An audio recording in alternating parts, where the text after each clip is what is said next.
একদিন খুব সকালে হঠাৎ করেই আমেরিকার এলকোলো শহরের আফ্রিকান আমেরিকান এলাকার একটি নিচু খাদে দুইটি নিথর দেহ পাওয়া যায়, যে দৃশ্য দেখার জন্য কেউ প্রস্তুত ছিল না। সাথে সাথে সাউথ ক্যারোলিনার সেই শহরে তোলপাড় শুরু হয়ে যায়। ঠিক আগের রাতেই 11 বছর বয়সী বেটি জন বিনিকার এবং 8 বছর বয়সী মেরি এমা থেমস এই মেয়ে দুটি বাড়ি ফেরেনি, আর তারপরেই এই ঘটনা। তদন্ত প্রতিবেদনে উল্লেখ করা হয় যে দুই শিশুই গুরুতর আঘাতপ্রাপ্ত হয়েছিল। প্রাথমিক বিশ্লেষণে ধারণা করা হয় ভোঁতা কোনো বস্তুর আঘাতে এই ক্ষত সৃষ্টি হয়েছিল।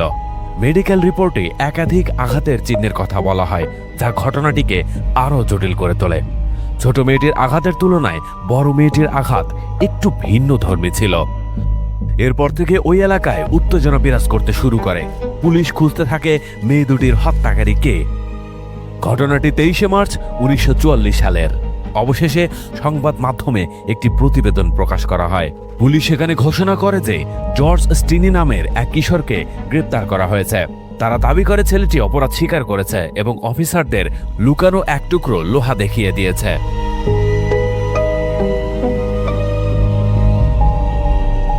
সন্দেহের বশে জর্জ এবং তার বড় সৎ ভাই জনকে গ্রেপ্তার করা হয়।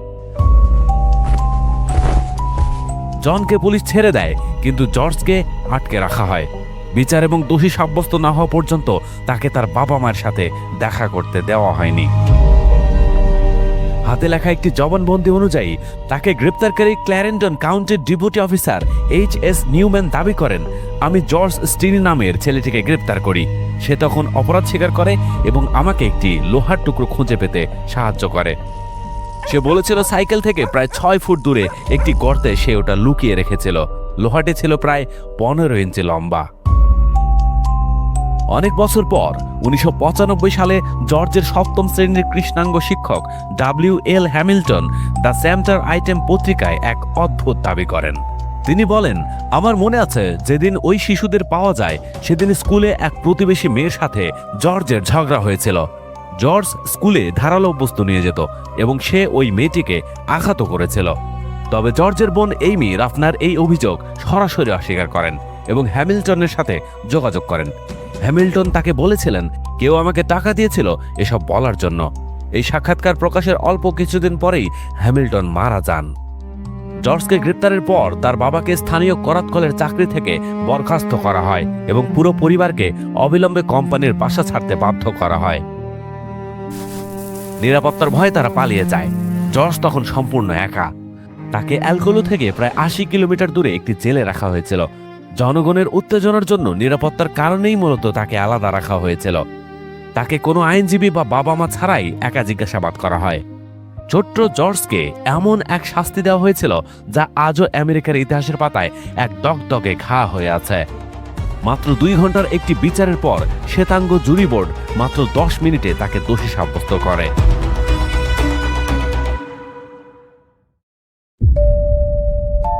জর্জ স্টিনি 20 শতাব্দীর সবচেয়ে কম বয়সী আমেরিকান, যাকে নিশ্চিত জন্ম তারিখ জানা সত্ত্বেও ইতিহাসের সবচেয়ে কঠোর শাস্তি দেওয়া হয়েছিল।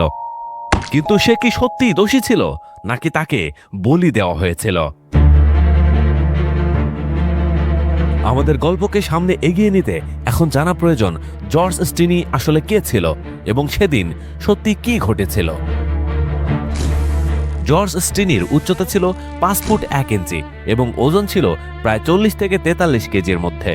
সে তার জন্ম শহর এলকোলোতে বাবা জর্জ জুনিয়াস স্টিনি, মা এইমি ব্রাউন স্টিনি, 12 বছর বয়সী ভাই চার্লস এবং 2 বোন 10 বছরের ক্যাথরিন ও 7 বছরের এইমির সাথে একটি ছোট বাড়িতে থাকত। তার বাবা শহরের করাতকলে কাজ করতেন।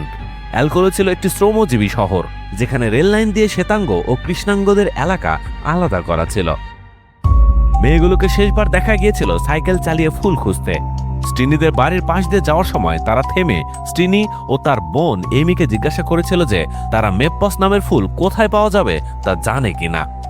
জর্জের বোন এইমির ভাষ্য মতে পুলিশ পরে হত্যার যে সময়কাল নির্ধারণ করেছিল ঠিক সেই সময়ে জর্জ তার সাথেই ছিল, কিন্তু পুলিশ এই সাক্ষ্য কানেই তোলেনি। এখন আরেকটি বিষয় আসে যে পুলিশ কেন জর্জকেই সন্দেহ করেছিল, তারা আসলে কি প্রমাণ পেয়েছিল।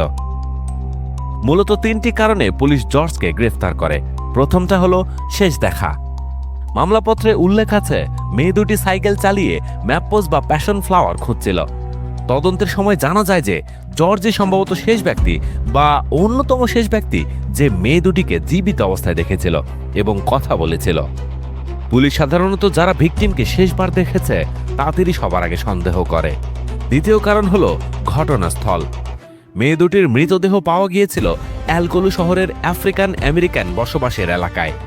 যেহেতু জর্জ ও তার পরিবার ওই এলাকাতেই থাকতো এবং লাশ তাদের বাড়ির কাছাকাছি পাওয়া গিয়েছিল, তাই পুলিশের সন্দেহ তাদের উপরেই পড়ে। এবং তৃতীয় কারণ সহজ লক্ষ্যবস্তু। তৎকালীন আমেরিকার দক্ষিণাঞ্চলে বর্ণবাদ প্রবল ছিল।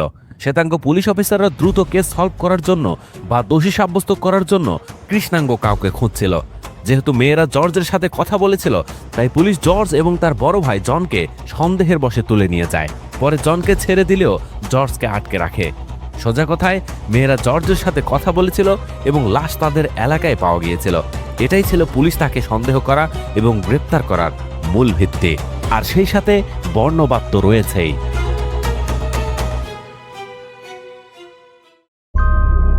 24 এপ্রিল 1944 জর্জ স্টিনির বিরুদ্ধে জুরি নির্বাচন থেকে শুরু করে রায় পর্যন্ত পুরো বিচার প্রক্রিয়া একদিনেই শেষ হয়। আদালতে 1000-এর বেশি শ্বেতাঙ্গ মানুষ ভিড় করেছিল, কিন্তু কোনো কৃষ্ণাঙ্গকে ঢুকতে দেওয়া হয়নি। জুরি বোর্ডের সবাই ছিল শ্বেতাঙ্গ। জর্জের পক্ষ থেকে আদালত চার্লস প্লাউডেনকে আইনজীবী নিয়োগ দেয়, যিনি একজন ট্যাক্স কমিশনার ছিলেন এবং স্থানীয় নির্বাচনে লড়ার প্রস্তুতি নিচ্ছিলেন। প্লাউডেন জর্জকে বাঁচানোর কোনো চেষ্টাই করেননি। তিনি পুলিশ অফিসারদের সাক্ষ্যকে চ্যালেঞ্জ করেননি, কোনো সাক্ষী ডাকেননি এবং প্রসিকিউশনের দাবি করা জর্জের স্বীকারোক্তির দুটি ভিন্ন ভিন্ন সংস্করণের কোনো বিরোধিতা করেননি।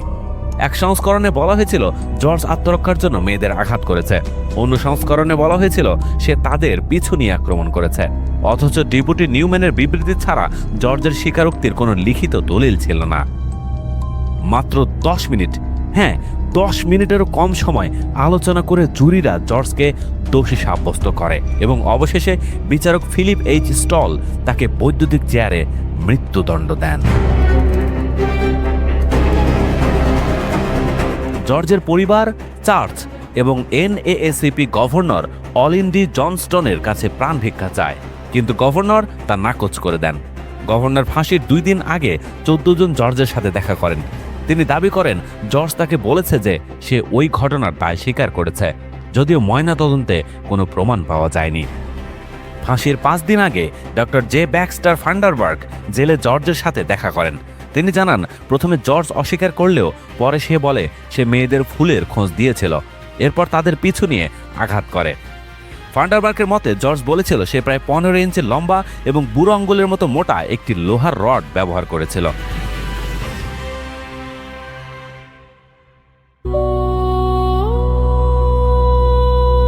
জুন 1944 শুক্রবার সকাল। ঘড়ির কাঁটায় তখন সকাল 7:30। পৃথিবীর আর 10টা শিশুর জন্য হয়তো দিনটা শুরু হয়েছিল নতুন কোনো স্বপ্ন নিয়ে, কিন্তু 14 বছরের জর্জ স্টিনির জন্য অপেক্ষা করছিল এক অনন্ত অন্ধকার। তাকে নিয়ে যাওয়া হলো সেই স্থানে যেখানে কার্যকর হওয়ার কথা ছিল ইতিহাসের সবচেয়ে কঠোর শাস্তি, ইলেকট্রিক চেয়ার। জর্জকে প্রস্তুত করা হলো, জর্জকে সেই স্থানে বসানো হলো এবং তার শরীরকে নিরাপদভাবে স্থির করা হলো, যেন এক ছোট্ট পাখি যা ইতিহাসের কঠোর শাস্তির মুখোমুখি।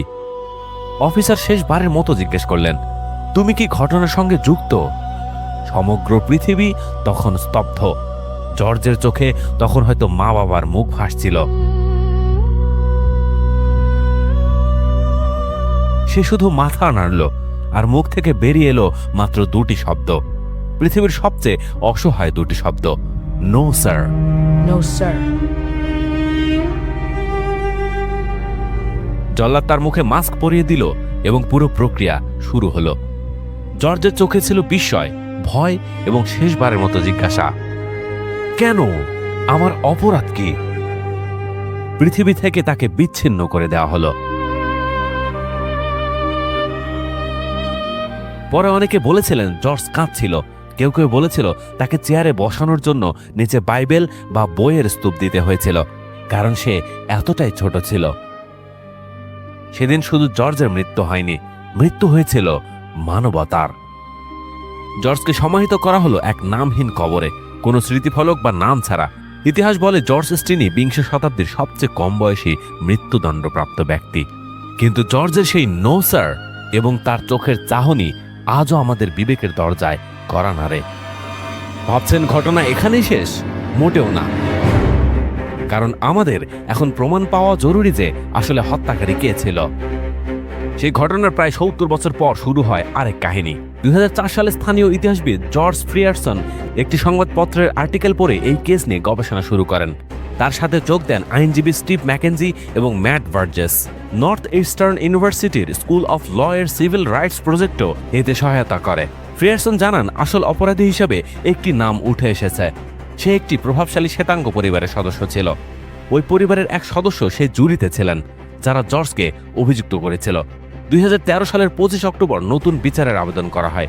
আইনজীবী স্টিভ ম্যাকেনজি বলেন, আমরা যদি কেসটি আবার খুলতে পারি তবে আমরা প্রমাণ করব যে এই শিশুটিকে দোষী সাব্যস্ত করার কোনো কারণ ছিল না। ২০১৪ সালের জানুয়ারিতে শুনানিতে নতুন প্রমাণ হাজির করা হয়।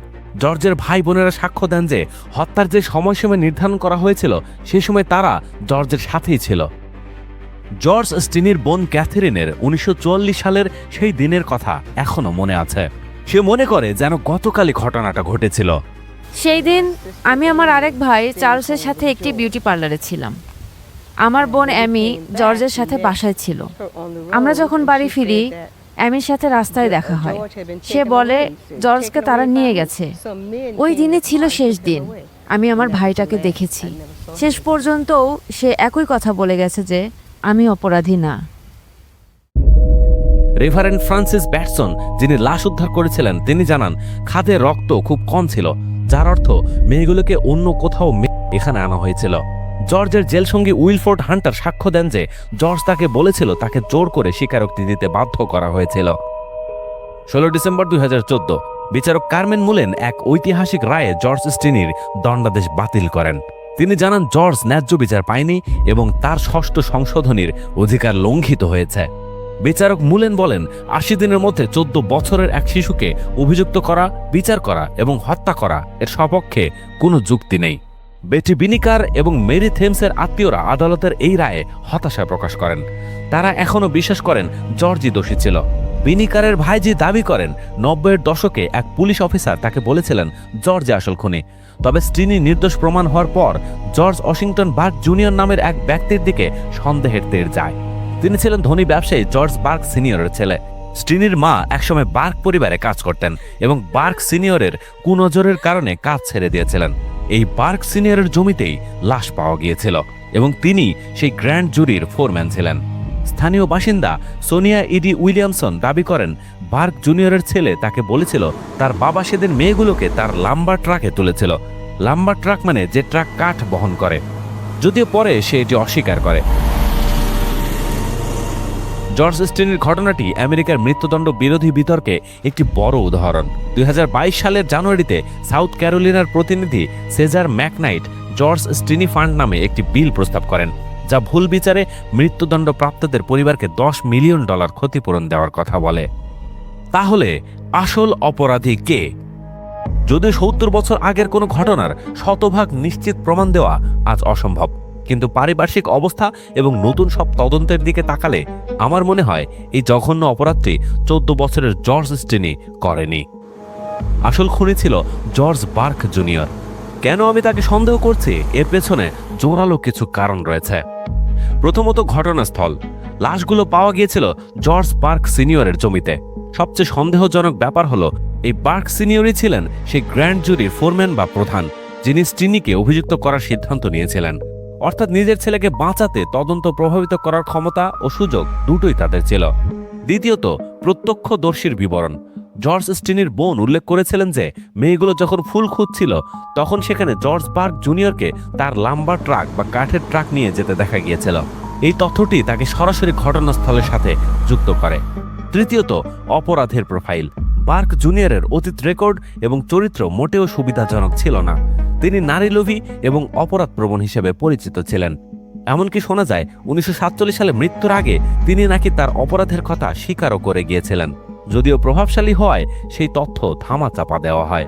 আমার মতে জর্জ স্টিনিকে শুধু বলির পাঁঠা বা স্কেপগোট বানানো হয়েছিল। 1944 সালে সেই বর্ণবাদী সমাজে একজন প্রভাবশালী ধনী ব্যবসায়ীর ছেলেকে বাঁচানোর জন্য একজন দরিদ্র কৃষ্ণাঙ্গ শিশুকে দোষী সাব্যস্ত করাটা তাদের জন্য সবচেয়ে সহজ পথ ছিল।